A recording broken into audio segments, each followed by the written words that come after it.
Hello friend, स्वागत है आप सभी का GK Shubham study YouTube channel में। तो आज हम बात करने वाले हैं बिहार शिक्षा भर्ती के 2024 के टॉप 25 क्वेश्चन, जो कि वेरी इंपॉर्टेंट क्वेश्चन है और परीक्षा में इस बार पूछे जाने की पूरी संभावना है। तो आप लोग से निवेदन है कि वीडियो को अंत तक जरूर देखें। यदि आप लोग चैनल पर नए हो तो प्लीज़ चैनल को सब्सक्राइब कर लें। तो चलिए बिना देर किए स्टार्ट करते हैं। आज का पहला सवाल है, नंदवंश के पश्चात मगध पर किस राजवंश ने शासन किया था।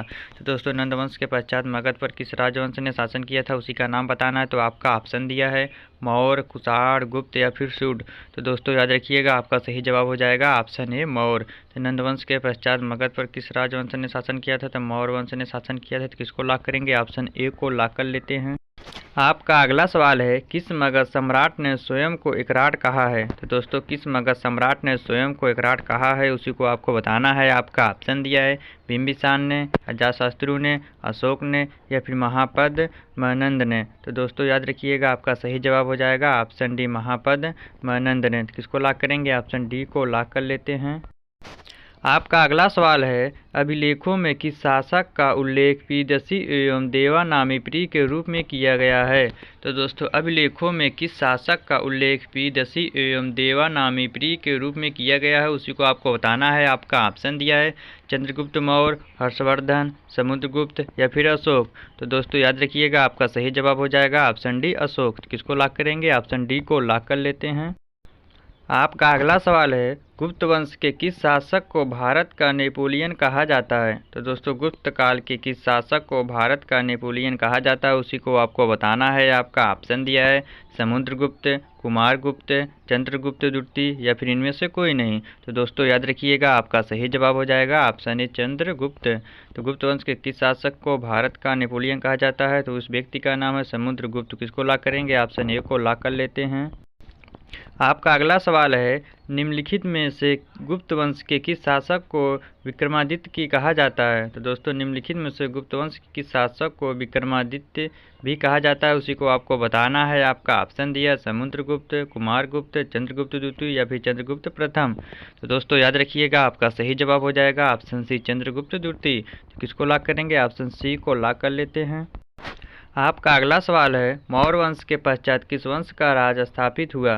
तो दोस्तों, मौर्य वंश के पश्चात किस वंश का राज स्थापित हुआ है, उसी को आपको बताना है। आपका ऑप्शन दिया है शंख वंश, शुंग वंश, सातवाहन वंश या फिर कुषाण वंश।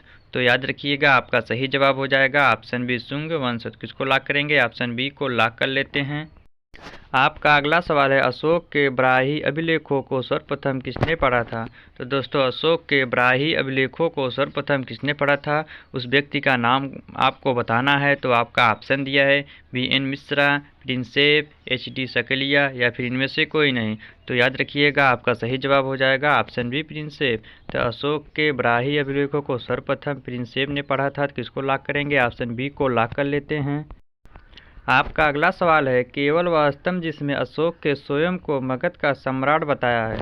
तो दोस्तों, केवल वह स्तंभ जिसमें अशोक के स्वयं को मगध का सम्राट बताया, उसी को आपको बताना है। आपका ऑप्शन दिया है मस्की का लघु शिलालेख, भाभरू शिलालेख, रानी का स्तंभ लेख या फिर रूमिनेदेई अभिलेख। तो याद रखिएगा, आपका सही जवाब हो जाएगा ऑप्शन बी भाभरू शिलालेख। तो केवल वह स्तंभ जिसमें अशोक के स्वयं को मगध का सम्राट बताया गया था, तो उसका नाम क्या है, भाभू शिलालेख। तो किसको लॉक करेंगे, ऑप्शन बी को लॉक कर लेते हैं। आपका अगला सवाल है, अर्थशास्त्र के अनुसार सीता भूमि का अभिप्राय है। तो दोस्तों, अर्थशास्त्र के अनुसार सीता भूमि का अभिप्राय है। तो क्या अभिप्राय है, उसी को आपको बताना है। आपका ऑप्शन दिया है न जोती जाने वाली अनुपयोगी भूमि, जनजातियों द्वारा जोती जाने वाली भूमि, ब्राह्मणों के स्वामित्व वाली भूमि या फिर इनमें से कोई नहीं। तो याद रखिएगा, आपका सही जवाब हो जाएगा ऑप्शन बी जनजातियों द्वारा जोती जाने वाली भूमि। तो किसको लॉक करेंगे, ऑप्शन बी को लॉक कर लेते हैं। आपका अगला सवाल है, सेड्रोकोट्स से चंद्रगुप्त मौर्य की पहचान किसने की। तो दोस्तों, सेड्रोकोट्स से चंद्रगुप्त मौर्य की पहचान किसने की थी, उस व्यक्ति का नाम क्या है, उसी को आपको बताना है। आपका ऑप्शन दिया है R K. Mukherjee, William Jones, D R. Bhandarkar या फिर वी.ए. स्मिथ। तो दोस्तों याद रखिएगा, आपका सही जवाब हो जाएगा ऑप्शन बी विलियम जोन्स। तो किसको लॉक करेंगे, ऑप्शन बी को लॉक कर लेते हैं। आपका अगला सवाल है, वह स्रोत जिसमें पाटलिपुत्र के प्रशासन का वर्णन उपलब्ध है। वह स्रोत जिसमें पाटलिपुत्र के प्रशासन का वर्णन उपलब्ध है, तो उसी को आपको बताना है। आपका ऑप्शन दिया है दिव्यावदान, अर्थशास्त्र, इंडिका या फिर अशोक के शिलालेख। तो याद रखिएगा आपका सही जवाब हो जाएगा ऑप्शन सी इंडिका। तो किसको लॉक करेंगे? ऑप्शन सी को लॉक कर लेते हैं। आपका अगला सवाल है बिहार में भंगार मिट्टी मिलती है। तो दोस्तों बिहार में भंगार मिट्टी कहाँ मिलती है उसी को आपको बताना है। आपका ऑप्शन दिया है पूर्णिया, सहरसा, दरभंगा, मुजफ्फरपुर क्षेत्र में, पूर्वी चंपारण, नालंदा, गया, सासाराम क्षेत्र में, गया, नालंदा, बोधगया, सासाराम क्षेत्र में, या फिर गया, बोधगया, पूर्वी चंपारण, भागलपुर क्षेत्र में।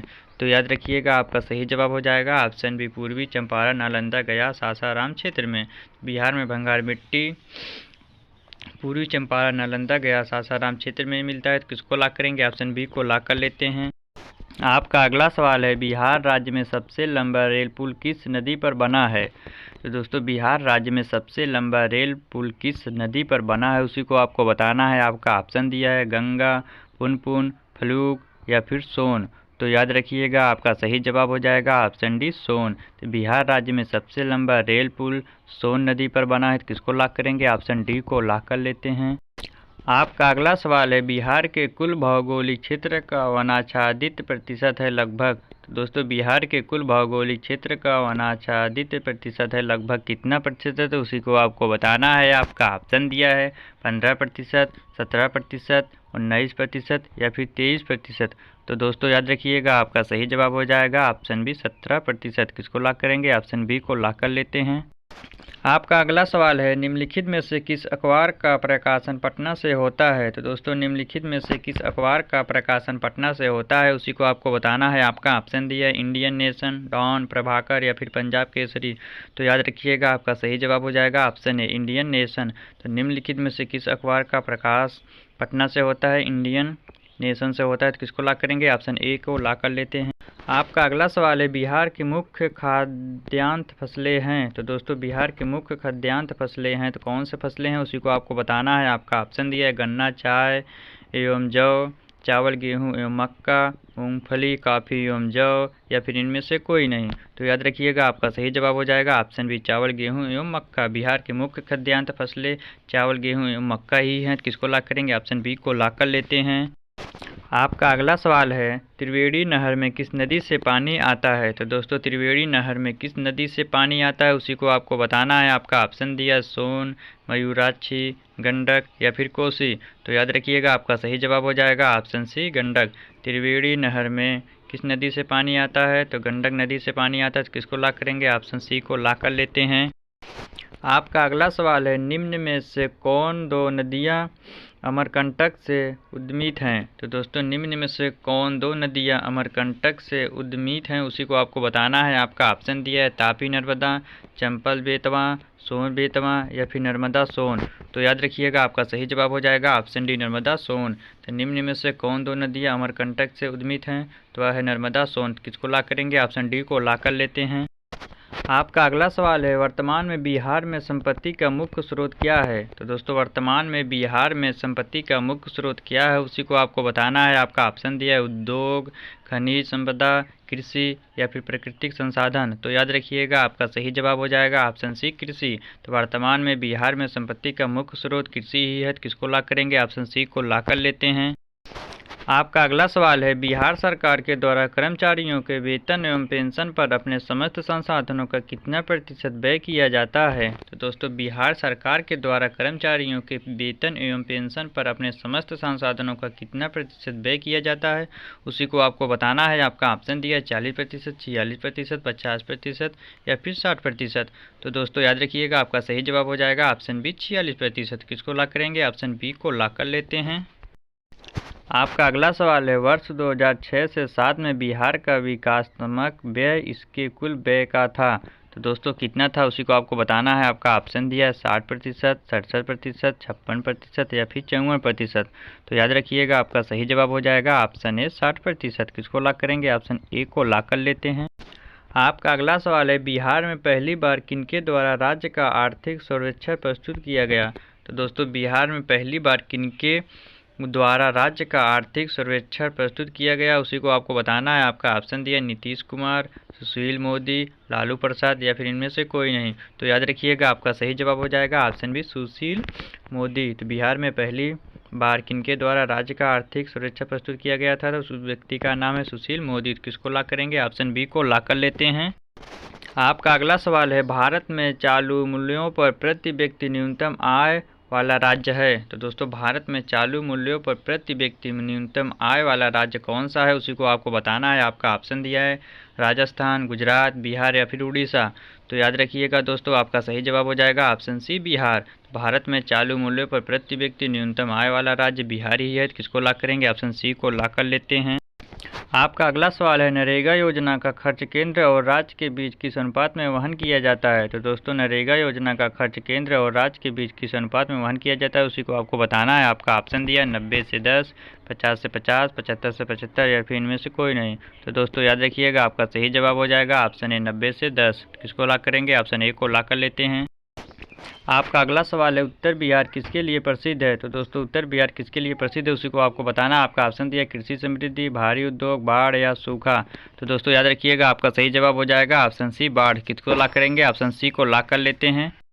आपका अगला सवाल है, मखदूम कुंड कहाँ पर स्थित है? दोस्तों मखदूम कुंड कहाँ पर स्थित है, उसी को आपको बताना है। आपका ऑप्शन दिया मनेर में, राजगीर में, बिहार शरीफ में या फिर फुलवारी शरीफ में। तो दोस्तों एक क्वेश्चन आप सबके लिए, जो इसका जवाब कमेंट बॉक्स में देना है। यदि आप सबको वीडियो पसंद आया तो वीडियो को लाइक, शेयर और हाँ चैनल को सब्सक्राइब करना ना भूलें, ताकि इस प्रकार की वीडियो आप सबके पास पहुँचती रहे। मिलते हैं नेक्स्ट वीडियो में, तब तक के लिए जय हिंद, जय भारत।